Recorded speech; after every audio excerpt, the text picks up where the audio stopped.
Case 1, Deshaun Mercer. On October 12, 2022, Birmingham, Alabama witnessed a capital sentencing. Mercer, 17, received life imprisonment without the possibility of parole for murder committed during a kidnapping. But how does... Crime timeline.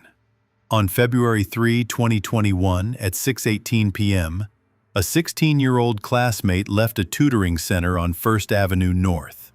At 6:26 p.m., a gas station camera on 24th Street North recorded the teen entering a gray sedan idling by the pumps. At 8:03 p.m., residents along the Cahaba River corridor reported two sharp cracks. A hunter's trail cam captured a sedan's headlights at a dirt pull-off at 8:11 p.m. The victim did not return home. A missing report was filed at 10:47 p.m.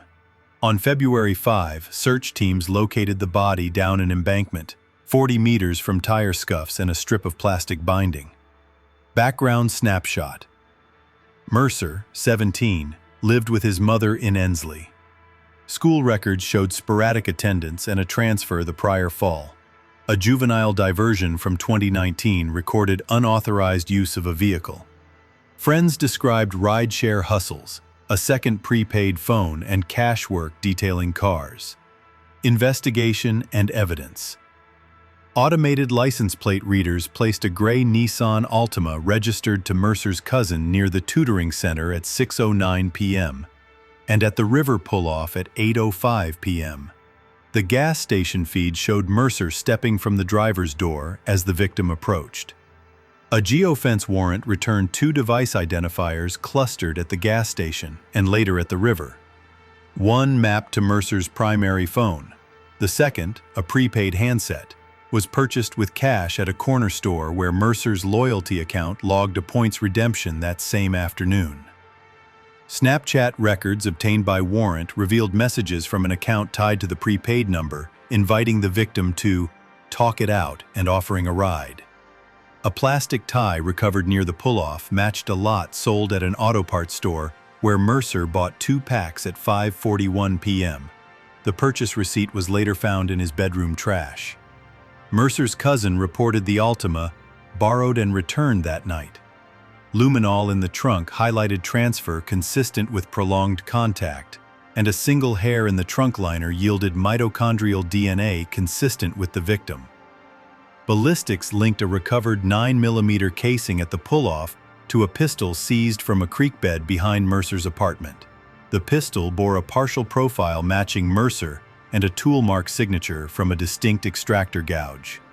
During interview, Mercer offered no account and displayed a flat, steady affect. Detention logs recorded no request for family contact in the first 24 hours. Charges: court. Sentence. Prosecutors moved to transfer Mercer to adult court on capital murder predicated on kidnapping, with borrowed car, purchased restraints, a lure message, and an isolated drop site.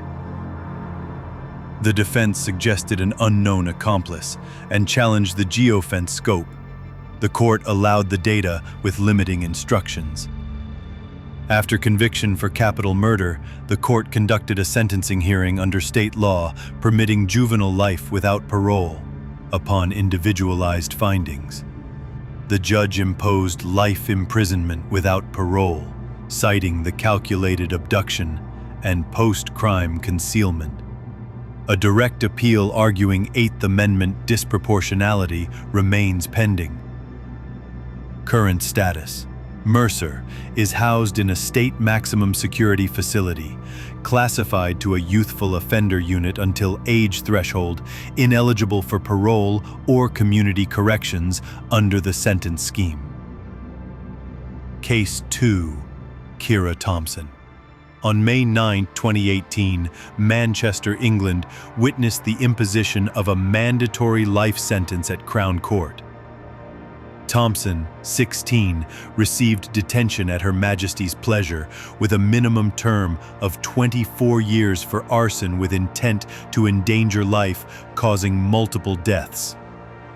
Crime timeline. In the early hours of November 25, 2016, a fire started in the mailroom of a 19-story tower on Hume High Street. At 2:07 a.m., the first smoke alarm pinged the fire service. At 2:11 a.m., residents on floors 2 through 5 reported a dense, oily smoke in the stairwell. Crews forced entry at 2:17 a.m. and traced a V pattern up the stairwell walls to the mid-landing between ground and first floors. 4 residents were later pronounced dead from smoke inhalation. Dozens were treated for exposure. The foyer's CCTV was heat-damaged, but recoverable in segments. Background snapshot.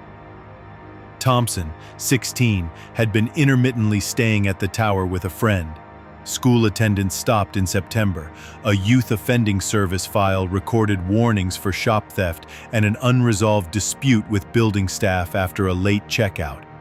Notes from a social worker described periods of sofa surfing and day-long walks around the city center. Investigation and evidence. A fire investigation canine alerted to 3 distinct pore lines across the stairwell.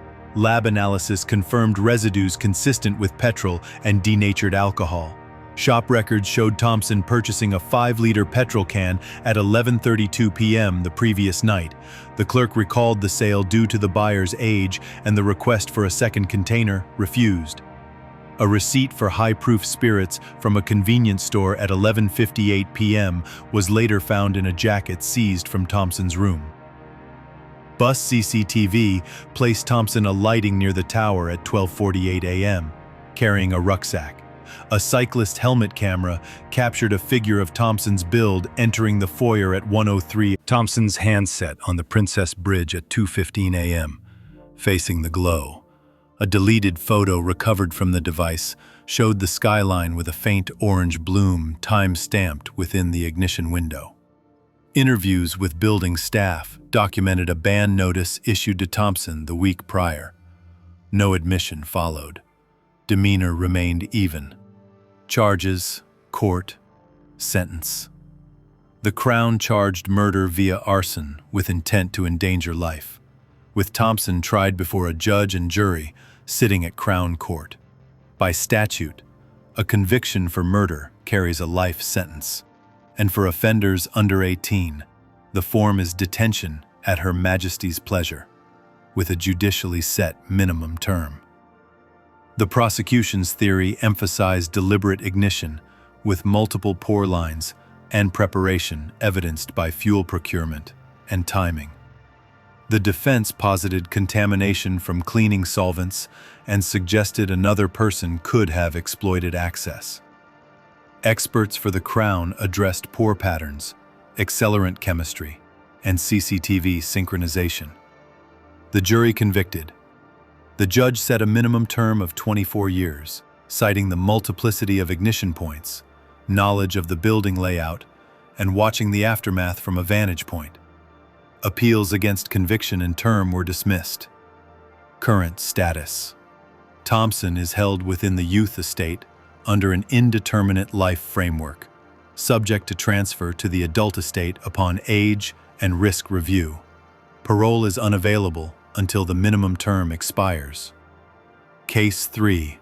Mateo Delgado. On July 14, 2023, Houston, Texas witnessed a life term pronounced for capital murder. Delgado, 17, received life imprisonment with parole eligibility after 40 years for a triple homicide during a home invasion. But what drove? Crime timeline.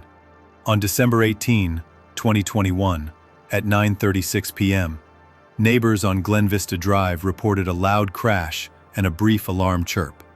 Patrol arrived at 9:49 p.m. to find a rear patio door breached and rooms in disarray. 3 occupants were discovered upstairs and in the hallway. EMS declared death at the scene. A security camera on a facing cul-de-sac recorded a borrowed pickup truck arriving at 9:28 p.m.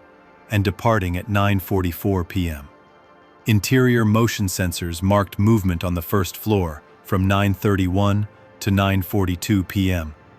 then a spike on the stairs at 9:43 p.m. Background snapshot. Delgado, 17, lived with an uncle in Alief. School records reflected chronic truancy. A prior juvenile referral for burglary had been dismissed. Associates described late-night drives, trading electronics, and an online resale account tied to his email. Investigation and evidence. The borrowed pickup belonged to a co-worker of Delgado's uncle. Automated plate readers captured it entering the subdivision from Delgado's closet, including a distinctive midsole cut. Latent prints on a jewelry case matched Delgado's right index finger. Cell site data placed Delgado's phone in a coverage wedge, serving the street during the offense window. A second prepaid handset, activated 2 days prior, moved in tandem with the pickup's route, captured by a commercial Wi-Fi probe at a nearby strip center. Posts from Delgado's resale account offered a watch and gaming console, with serials matching items missing from the house. The listing timestamps fell within 12 hours of the crime. A .40 caliber pistol found in a storm drain near the uncle's complex matched ballistic marks on 2 casings recovered on the upstairs landing.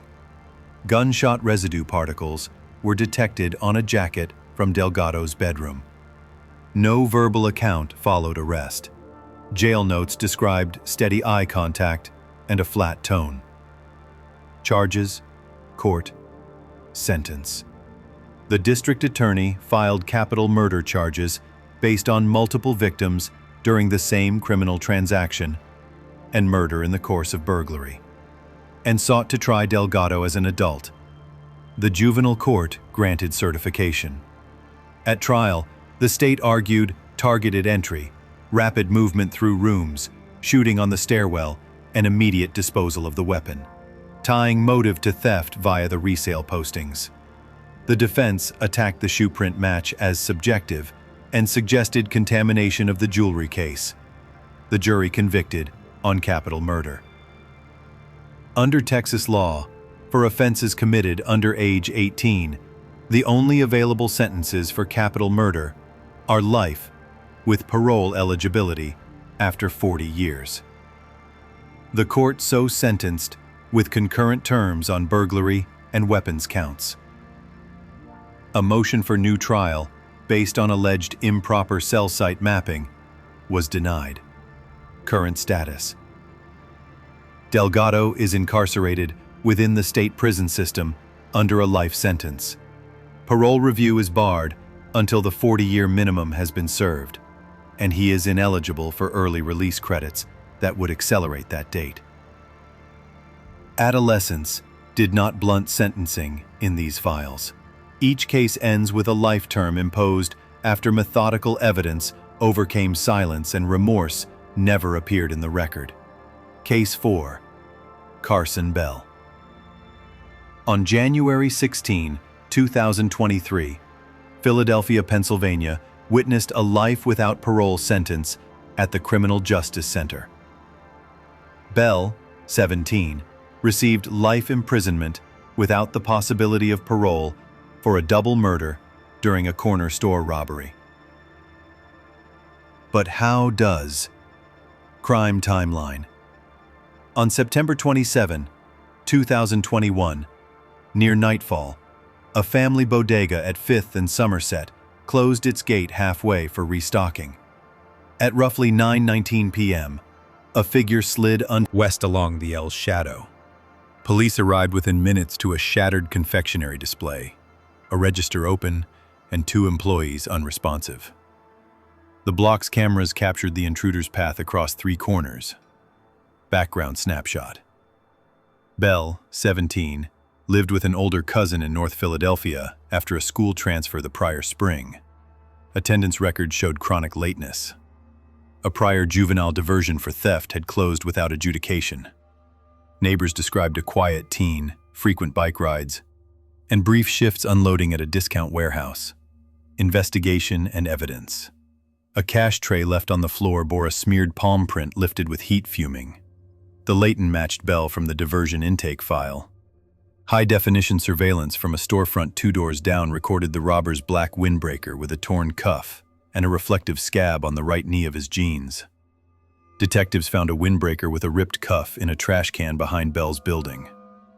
On its inside seam, a flake of dried blood matched one victim by DNA. A shell casing recovered near the counter carried a firing pin impression that later matched a 9mm pistol found under a row house step during a separate nuisance call.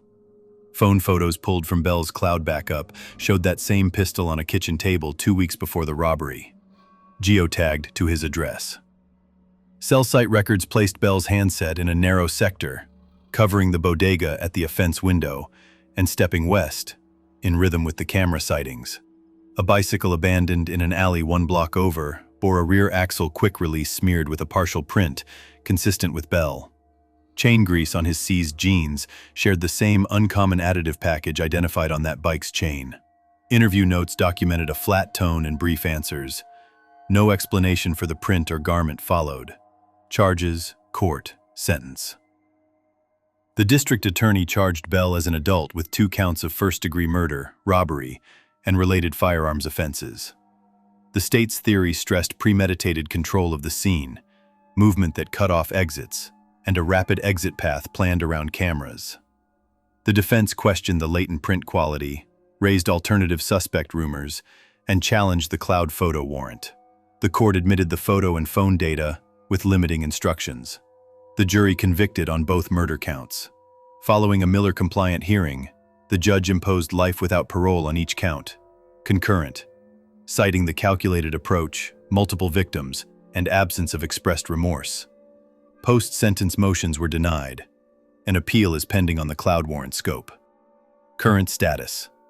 Bell is housed at a state maximum security institution under youthful offender classification until age threshold, ineligible for parole under the sentence imposed.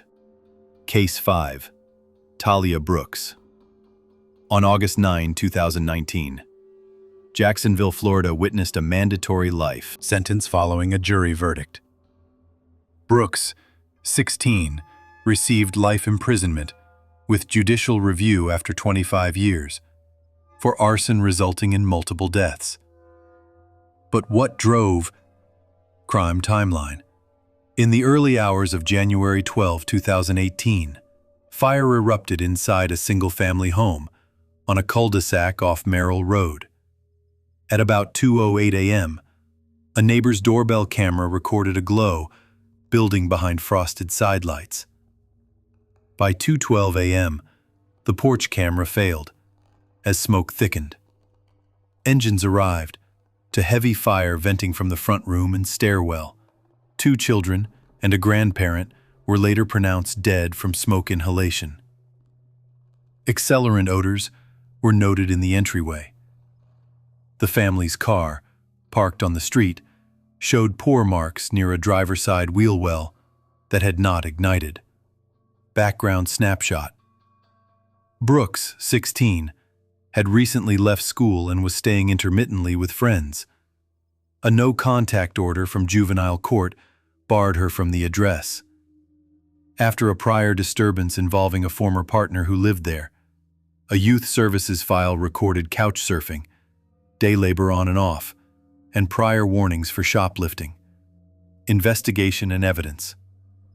Fire investigators traced 3 pour lines, a front room rug, the base of the stairwell, and a path from the mail slot to the foyer. Lab results identified gasoline, with a specific additive profile, consistent with a brand sold at a convenience chain on Atlantic Boulevard. Store CCTV showed Brooks purchasing a gas can and high-proof liquor at 11:45 p.m. An attendant recalled refusal of a second bottle.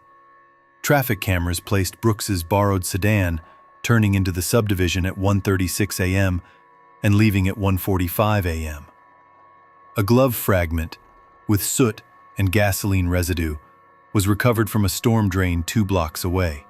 Its mate, torn at the same seam, was later found in Brooks's backpack. Cell site data placed her phone near the cul-de-sac at the ignition window. A deleted image, recovered from the device, depicted a faint orange bloom across rooftops, time-stamped minutes after the first call to dispatch. A neighbor's outdoor mic captured footsteps and a car door close, consistent with the traffic camera times. No confession followed. Detention logs recorded a calm demeanor and declined counseling. Charges: court, sentence.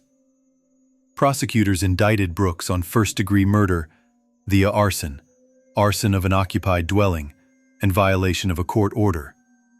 Tried as an adult, she faced a mandatory life sentence on the murder counts under state law, with juvenile offender review after a minimum term. The state emphasized procurement of fuel, timing, multiple ignition points, and the protective order context. The defense argued contamination from cleaning solvents. Court imposed life imprisonment, with eligibility for judicial review after 25 years. Concurrent on associated counts plus a permanent injunction. Appeals on evidentiary rulings were denied. Current status: Brooks is incarcerated at a state facility with youthful offender housing. Parole is unavailable, but a judicial review hearing cannot occur before the 25-year mark. Case 6, Dante Rivas. On March 4, 2022, Atlanta, Georgia witnessed the pronouncement of a life term in Fulton County Superior Court. Rivas, 17, received life imprisonment with parole eligibility after 30 years for murder during a planned home invasion. But how does crime timeline? On October 20, 2020, just after 9 p.m., a delivery driver rang a bell at a townhouse off Cascade Road. A masked figure stepped past the resident when the door opened and forced movement up the stairs.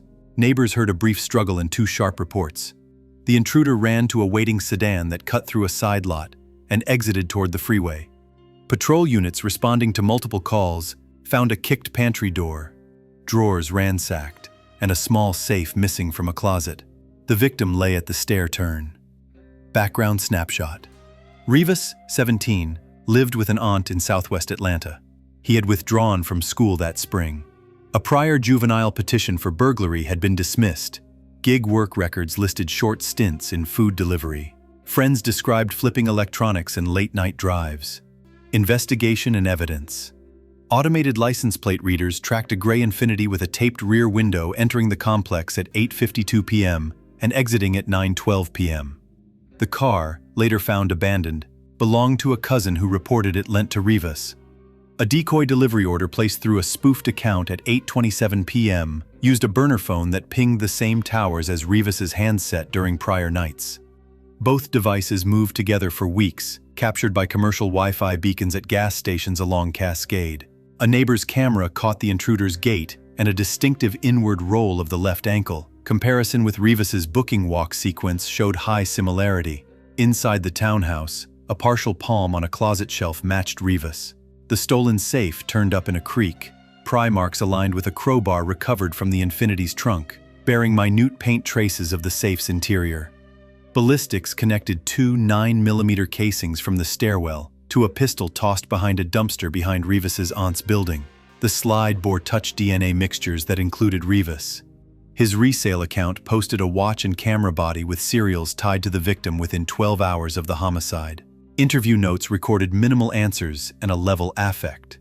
Charges: court, sentence. The district attorney charged Rivas as an adult with malice murder, felony murder, burglary, and weapons offenses. The state's case framed premeditation through the decoy order, the borrowed car, the toolkit, and immediate fencing of property. The defense contested the gait analysis, an attacked chain of custody on the crowbar. Jurors convicted on malice murder and associated counts. Under Georgia law, murder carries life imprisonment. Because the offense occurred under age 18, the court imposed life with parole eligibility after 30 years, concurrent lesser terms on remaining counts, and a restitution order. A motion for new trial based on cell site mapping methodology was denied. Current status: Rivas is held in the state prison system under youthful offender classification until age threshold. Parole consideration cannot occur before the 30-year minimum has elapsed.